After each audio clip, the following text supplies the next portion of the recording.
സഭാ തെരഞ്ഞെടുപ്പിന്റെ ആവേശം മുറുകിയതോടുകൂടി തന്നെ UDF-ലെ താരപ്രചാരകനായി ഷാഫി പറമ്പിൽ MP തിരഞ്ഞെടുപ്പ് കൺവെൻഷനുകളിലും റോഡ് ഷോകളിലും ഒക്കെ UDF സ്ഥാനാർത്ഥികൾക്കൊപ്പം ഷാഫിയും ചേരുമ്പോൾ പ്രവർത്തകരും വലിയ ആവേശത്തിലാണ്.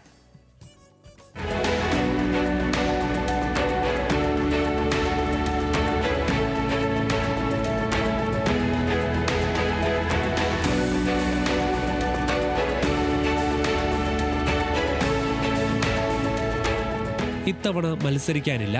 മത്സരിക്കുന്ന UDF സ്ഥാനാർത്ഥികളെ വിജയിപ്പിക്കുക എന്നതാണ് ഷാഫി പറമ്പിൽ MPയുടെ ചുമതല. പ്രചാരണ സമിതി കൺവീനറായ ഷാഫി പറമ്പിൽ തന്നെ താരപ്രചാരകനായി മാറുന്ന കാഴ്ചയാണ് വടക്കൻ ജില്ലകളിലെ UDF ക്യാമ്പുകളിൽ കാണാനുള്ളത്. സ്ഥാനാർത്ഥികൾക്ക് റോഡ് ഷോ നടത്താനും കൺവെൻഷനുകളിൽ പ്രസംഗിക്കാനും ഷാഫി വേണം. ചില സ്ഥാനാർത്ഥികൾ പ്രവർത്തകർക്കിടയിലേക്ക് ഓടിക്കേറി വരുന്ന ഷാഫി ശൈലി അനുകരിക്കുകയും ചെയ്യുന്നുണ്ട്. കോൺഗ്രസ് നേതൃനിരയിലെ ക്രൗഡ് പുള്ളറായി ഈ യുവ നേതാവ് വളരുമ്പോൾ പ്രവർത്തകർക്കും ആവേശം.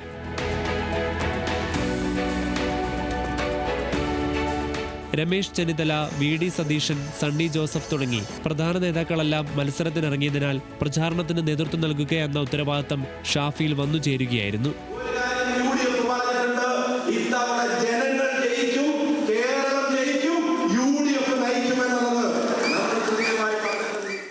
കാസർഗോഡ് മുതൽ പാലക്കാട് വരെയുള്ള വടക്കൻ ജില്ലകളിൽ 60 നിയമസഭാ മണ്ഡലങ്ങൾ ഉള്ളതിൽ കോൺഗ്രസിന് 7 MLA-മാർ മാത്രമാണുള്ളത്. മുസ്ലിം ലീഗിന് 15 പേരുണ്ട്. കോഴിക്കോട് ജില്ലയിൽ 20 വർഷമായി കോൺഗ്രസിന് MLA ഇല്ല. അതുകൊണ്ട് തന്നെ ഈ ജില്ലകളിൽ കൂടുതൽ കോൺഗ്രസ് MLA-മാരുണ്ടായാൽ ഷാഫി എഫക്റ്റും അതിനൊരു കാരണമായി മാറും.